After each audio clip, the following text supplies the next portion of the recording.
नमस्कार, आप देख रहे हैं मारवाड़ का नंबर 1 चैनल झिलको बीएमआर और बात करते हैं चलिए राजस्थान प्रदेश की आज की बड़ी खबरों की। चलिए बात कर लेते हैं राजस्थान प्रदेश की आज की बड़ी खबरों की और शुरुआत करते हैं राजस्थान प्रदेश की आज की पहली बड़ी खबर के साथ। बड़ी खबर, राजस्थान में ग्राम पंचायत के पुनर्गठन पर नया अपडेट, पंचायती राज विभाग ने जारी की नई गाइडलाइन। राजस्थान में ग्राम पंचायत और पंचायत समितियों के नवसर्जित पुनर्सीमांकन और पुनर्गठन की प्रक्रिया को लेकर पंचायती राज विभाग ने एक नई गाइडलाइन जारी किए हैं। बता दें कि पंचायती राज विभाग के आयुक्त डॉक्टर जोगाराम ने सभी जिला कलेक्टरों को एक आदेश जारी किया है, जिसमें आपको बता दें कि साफ तौर पर विभाग ने वार्डों की संख्या निर्धारित करने के जो मापदंड तय किए हैं उसके अनुसार 3000 तक की आबादी वाली ग्राम पंचायतों में अब 7 वार्ड होंगे। 3000 से ज्यादा की जनसंख्या वाली ग्राम पंचायतों में अब 3000 से अधिक, प्रत्येक 1000 या उसके भाग के लिए 7 की संख्या में 2 वार्डों की बढ़ोतरी हो सकेगी।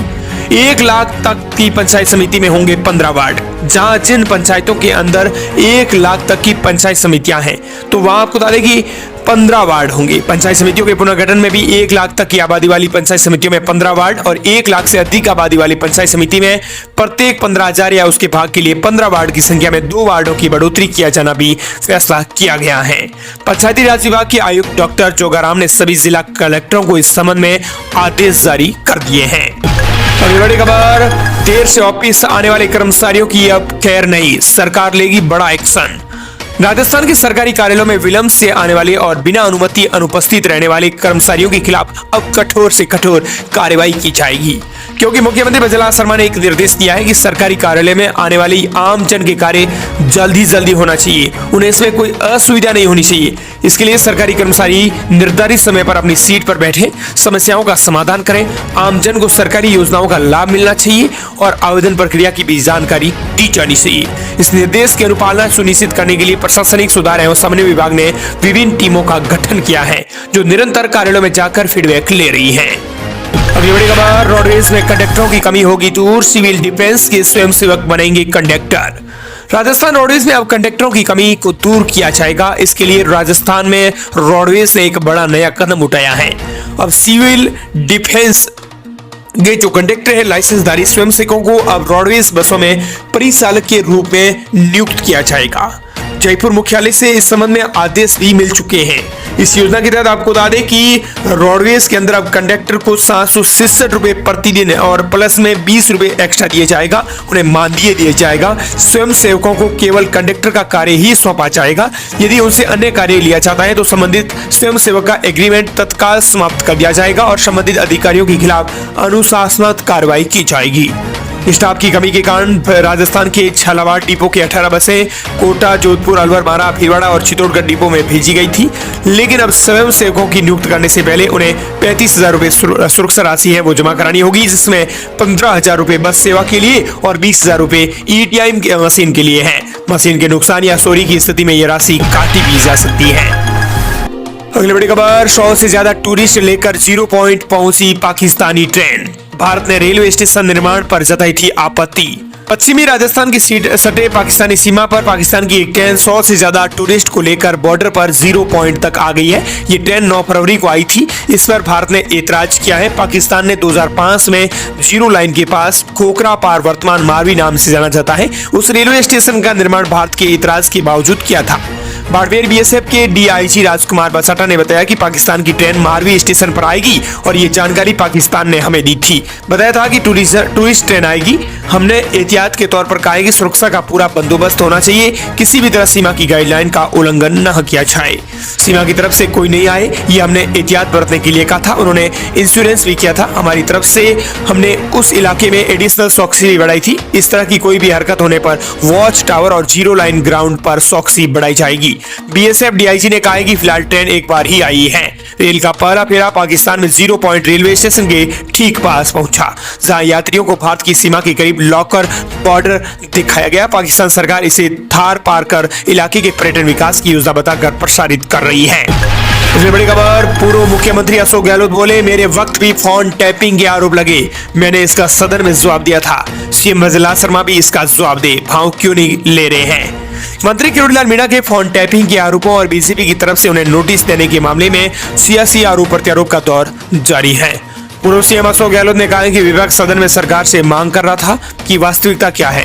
मेरे वक्त में भी फोन टैपिंग के आरोप लगे थे। मैंने खुद हाउस में खड़े होकर कहा था कि किसी भी सांसद और विधायक का टेलीफोन न टैप हुआ है और न हो रहा है, न आगे होगा।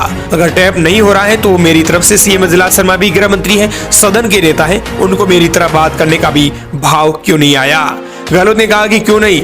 उन्होंने सदन में कहा कि किरोड़ीलाल मीणा का फोन टैप नहीं किया गया, बात खत्म हो जाती, विपक्ष के लोग भी सहयोग करते और बस होती। अगली बड़ी खबर, राजस्थान में बन रही है कैंसर की वैक्सीन, कीमत 10,000 रुपए। राजस्थान में पहली बार देसी तकनीक से विकसित कैंसर वैक्सीन तैयार की जा रही है। ये वैक्सीन महज 10,000 रुपए के खर्च में कैंसर का इलाज करने में सक्षम हो जाएगी। महात्मा गांधी मेडिकल कॉलेज जयपुर के डेडिकेटेड सेल वैक्सीन बनाने की अनुमति मिल गई है। इस वैक्सीन को 5 तरह के कैंसर का इलाज संभव होगा। इससे देश की पहली स्वदेशी कैंसर वैक्सीन का दावा किया जा रहा है। इस वैक्सीन पर शोध कर रहे Mahatma Gandhi university of medical sciences and technology Jaipur के सेंटर फॉर कैंसर निदेशक डॉक्टर अनिल सूरी से एक्चुअली बात की। उन्होंने बताया कि 27 साल की रिसर्च के बाद वो इस वैक्सीन की तकनीक तक पहुंचे हैं। ये वैक्सीन कब तक तैयार होगी, कौन कौन से कैंसर किस स्टेज में ठीक हो सकेंगे, कैंसर के इलाज में खर्च कितना आएगा, ये वैक्सीन कितनी सुरक्षित है, इस संबंध में उन्होंने पूरी जानकारी दे दी है। उन्होंने कहा कि 1998 में इस कैंसर वैक्सीन की खोज की थी और बीते 27 वर्षों से इस पर काम कर रहे हैं, लेकिन अब 2025 में इसे लॉन्च किया जाएगा। इसकी कीमत 10,000 रुपए आंकी गई है। अगली बड़ी खबर, राजस्थान से भी उठी जातिगत जनगणना की मांग। अशोक गहलोत बोले, इससे घोषणा पत्रों में भी फ्रीबीज योजनाएं बंद हो जाएंगी। राजस्थान के पूर्व सीएम अशोक गहलोत ने मोदी सरकार से जाति जनगणना करवाने की मांग की है। उन्होंने ट्विटर पर पोस्ट करते हुए कहा कि सिर्फ जाति तक सीमित नहीं बल्कि जातिगत जनगणना और सामाजिक सुरक्षा योजनाओं के लिए बेहद जरूरी है। इससे पहले भी कई मौकों पर अशोक गहलोत जातिगत जनगणना की मांग उठा चुके हैं। वहीं कांग्रेस पार्टी के वरिष्ठ नेता और लोकसभा में नेता प्रतिपक्ष राहुल गांधी भी लगातार जातिगत जनगणना की मांग करते रहे हैं। उन्होंने कहा कि अब समय आ चुका है कि केंद्र सरकार सही डाटा इकट्ठा करके सभी राज्यों से चर्चा करके एक फॉर्मूला तय करें जिससे जरूरतमंद परिवारों को सहायता दी जा सकेगी। पूरे देश में एक जैसी योजना होने पर समाज के समर्थ वर्ग में ये भावना आना भी बंद हो जाएंगी और सरकारें टैक्स के पैसे को केवल गरीब वर्ग पर लुटा रही है। ये बड़ी खबर, राजस्थान में भूकंप के झटके, दहशत में आए लोग घरों से निकले बाहर।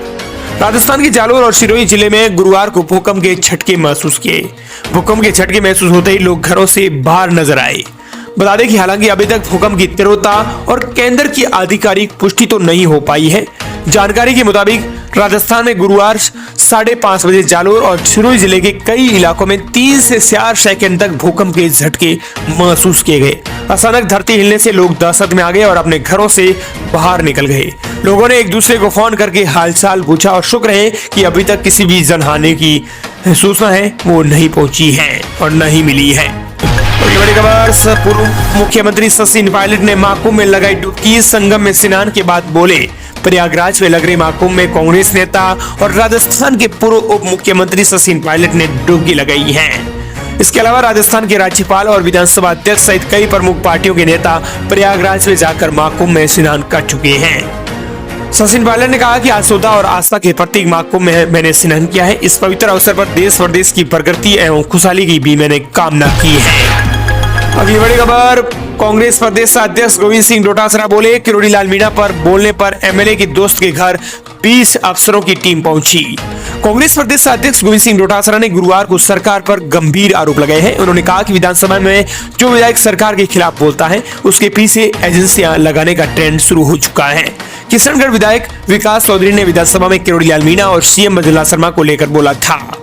इसके बाद उनके मंत्री के यहाँ मित्र के यहाँ जीएसटी के 20 अफसरों की टीम पहुंच गई। उस टीम ने धमकाते हुए कहा कि अपने मित्र को समझा देना, दोबारा ध्यान से बोलें। उन्होंने कहा कि ये मैं ऑथेंटिक रूप से कह रहा हूँ, मेरे पास कल 10-15 विधायक आए थे। मैंने उन विधायक अधिकारियों से भी बात की थी कि इस तरह की परंपरा ठीक नहीं है। इस तरह प्रतिपक्ष को डरा धमकाकर आप भ्रष्टाचार करना चाहते हो तो ये चलने नहीं दिया जाएगा। जनता खड़ी हो जाएगी, इनको पता नहीं लगेगा कि आप कहाँ गए।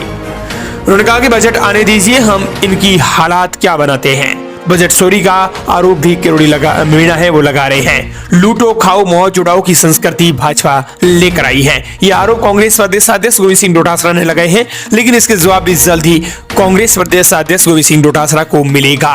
अगली बड़ी खबर, ग्राम पंचायतों के प्रशासकों को नहीं हटा पाएंगे कलेक्टर, सरकार से अनुमति लेनी होगी। उप सरपंच का पद खाली होने पर वार्ड पंच बनेगा प्रशासक। राज्य सरकार ने कार्यकाल खत्म होने के बाद ग्राम पंचायतों में लगाए जाने वाले प्रशासकों को लेकर नया फरमान जारी किया है। नए आदेश के मुताबिक जिला कलेक्टर्स को उनके क्षेत्राधिकार में आने वाली ग्राम पंचायतों में प्रशासक को नियुक्त कर सकेंगे, लेकिन उनको हटाने के लिए सरकार से अब अनुमति लेनी होगी। बता दें कि इस संदर्भ में ग्रामीण विकास एवं पंचायती राज विभाग ने सभी कलेक्टर्स को पत्र लिखा है। अभी तक इन प्रशासकों को हटाने का अधिकार कलेक्टर्स के पास ही रहता था, लेकिन इस आदेश के बाद सरकार ने यह अधिकार अपने आप के पास ले लिया है। कलेक्टर से यह आदेश अब छीन लिया गया है। अगर किसी ग्राम पंचायत में सरकार जिसे प्रशासक नियुक्त कर रखा है और उसे सरकार हटाती है, उसकी जगह उप सरपंच को लगाया जाएगा। अगली बड़ी खबर, एसआई भर्ती परीक्षा में याचिकाकर्ता बोले एसओजी को रोक रही है सरकार। एएजी बोले, जबकि एसओजी ने मामले में जांच करते हुए कई गिरोह का खुलासा किया है। एसआई भर्ती परीक्षा मामले में हाईकोर्ट में सरकार की बहस हुई। सरकार की ओर से अतिरिक्त महाधिवक्ता एएजी ने विज्ञान शाह ने बहस करते हुए कहा कि याचिकाकर्ताओं ने गलत तथ्यों के आधार पर कोर्ट में याचिका लगाई है। उन्होंने कहा कि याचिकाकर्ता ये कहते हुए कोर्ट में आए कि सरकार एसओजी पर दबाव बना रही है कि भर्ती रद्द करने की अनुशंसा नहीं की जाए, जबकि जिस दिन 13 सितंबर को याचिका दायर हुई उसी दिन एसओजी ने भर्ती रद्द करने की सिफारिश कर दी थी। सरकार को तो याचिका लगाने की कोई खबर भी नहीं थी। इसके साथ ही याचिकाकर्ताओं ने कहा कि सरकार एसओजी को जांच से रोक रही है, जबकि एसओजी ने मामले में जांच करते हुए कई गिरोह का खुलासा किया है। करीब 52 ट्रेनी एसआई को भी गिरफ्तार कर लिया है। अगली बड़ी खबर, अब व्हाट्सएप पर भी दर्ज करा सकेंगे आमजन अपनी शिकायत। दरअसल राजस्थान संपर्क पोर्टल पर अब आमजन अपनी शिकायतें व्हाट्सएप के जरिए दर्ज करा सकेंगे। राजस्थान सरकार नागालैंड के वोखी साथी मॉडल को शामिल करने की तैयारी कर रही है। मुख्य सचिव सुधांशु पत की अध्यक्षता में हुई कमेटी ने यह बड़ा फैसला किया। उन्होंने कहा कि अब व्हाट्सएप के जरिए अब आमजन लोग हैं वो शिकायत दर्ज करा सकेंगे। वहीं राजस्थान प्रदेश की अगली बड़ी खबर, दिल्ली दौरे पर मदन राठौड़, जेपी नड्डा से कर सकते हैं किरोड़ीलाल मीणा के मामले पर चर्चा। राजस्थान में कैबिनेट मंत्री किरोड़ीलाल मीणा की अनुशासनहीनता की नोटिस के भाजपा प्रदेश अध्यक्ष मदन राठौड़ को मिले जवाब पर राठौड़ भाजपा के राष्ट्रीय अध्यक्ष से दिल्ली में चर्चा कर सकते हैं। बता दें कि राठौड़ भाजपा के राष्ट्रीय अध्यक्ष से दिल्ली में चर्चा कर सकते हैं। मदन राठौड़ दिल्ली दौरे पर हैं। बताया जा रहा है कि मदन राठौड़ ने किरोड़ीलाल मीणा का जवाब पढ़ने के बाद इसका निचोड़ पार्टी के राष्ट्रीय अध्यक्ष जेपी नड्डा को बताएंगे। इसके बाद किरोड़ीलाल मीणा के पर की जाने वाली कार्रवाई को लेकर भी फैसला होगा। अगली बड़ी खबर, राजस्थान में 4 दिवसीय बंद की घोषणा, प्रदेश की 247 मंडियों में रहेगी हड़ताल। राजस्थान खाद्य पदार्थ व्यापार संघ की ओर से कार्यकारिणी की बैठक में बड़ा फैसला लिया गया और बताया जा रहा है कि राजस्थान में 4 दिन तक बंद की घोषणा कर दी गई है। प्रदेश की 247 मंडियों में हड़ताल शुरू हो चुकी है। इसके लिए खाद्यान्न व्यापार 23, 24 और 25 और 26 को लगातार 4 दिवसीय बंद की घोषणा कर दी गई है। 23 से लेकर 26 फरवरी तक 4 दिवसीय व्यापार बंद रहेगा। सभी उद्योग बंद में सहयोगी होंगे। अगली बड़ी खबर, दिव्यांग जनों को मिलेंगे कृत्रिम अंग। 18 से 25 फरवरी तक लगेंगे कैंप, 20,000 तक की मिलेगी मदद। राजस्थान सरकार की बजट घोषणा 2024 और 25 के मुताबिक दिव्यांग जनों को राहत देने की पहल शुरू की गई है। इस योजना के अंतर्गत पात्र दिव्यांग जनों को 20,000 रुपए तक की कृत्रिम अंग और सहायक उपकरण निःशुल्क प्रदान किए जाएंगे। अगली बड़ी खबर, खाद्य सुरक्षा का फायदा ले रहे अपात्र परिवारों पर सख्ती, 20 परिवारों में से 7 दिन में मांगा जवाब। राजस्थान में आपको बता दें कि राशन कार्ड से लाभ उठा रहे लाभार्थियों के नाम हटाने के लिए खाद्य विभाग लगातार कार्रवाई कर रहा है। विभाग ने ऐसे 20 और अपात्र परिवारों को नोटिस जारी करके उनसे 7 दिन में जवाब मांगा है। वहीं अगली बड़ी खबर, किसानों के यूटिलिटी वाहनों पर 3 गुना ज्यादा टैक्स बोझ, लग्जरी कारों से भी ज्यादा टोल और इंश्योरेंस। किसान संगठनों ने की दरों को कम करने की मांग। राजस्थान में किसानों को अपनी फसलों और उत्पादों के परिवहन में भारी आर्थिक बोझ झेलना पड़ रहा है। तिवरी, मथानिया और आसपास के क्षेत्रों में किसानों की यूटिलिटी वाहन यानी बोलेरो कैंपर वाहनों पर लग्जरी कारों की तुलना में 3 गुना अधिक शुल्क वसूला जा रहा है। ऐसे में अब किसान संगठनों ने मांग की है कि किसान अभी परिवहन के लिए ट्रैक्टर की बजाय फसल, सब्जी और दूध के परिवहन के लिए यूटिलिटी वाहनों का अधिक उपयोग कर रहा है। ऐसे में किसानों से यूटिलिटी वाहनों पर कॉमर्शियल गाड़ी का रजिस्ट्रेशन शुल्क और अधिक इंश्योरेंस प्रीमियम वसूलना अनुचित है। ट्रैक्टर की तरह किसानों की यूटिलिटी वाहनों पर भी टोल टैक्स खत्म किया जाना चाहिए ताकि फसल परिवहन की लागत को भी कम किया जा सके। किसान संगठनों ने यह बड़ी मांग कर डाली है। और इस प्रकार ये थी राजस्थान प्रदेश की आज की बड़ी खबरें। मिलते हैं नई तमाम बड़ी खबरों की साथ।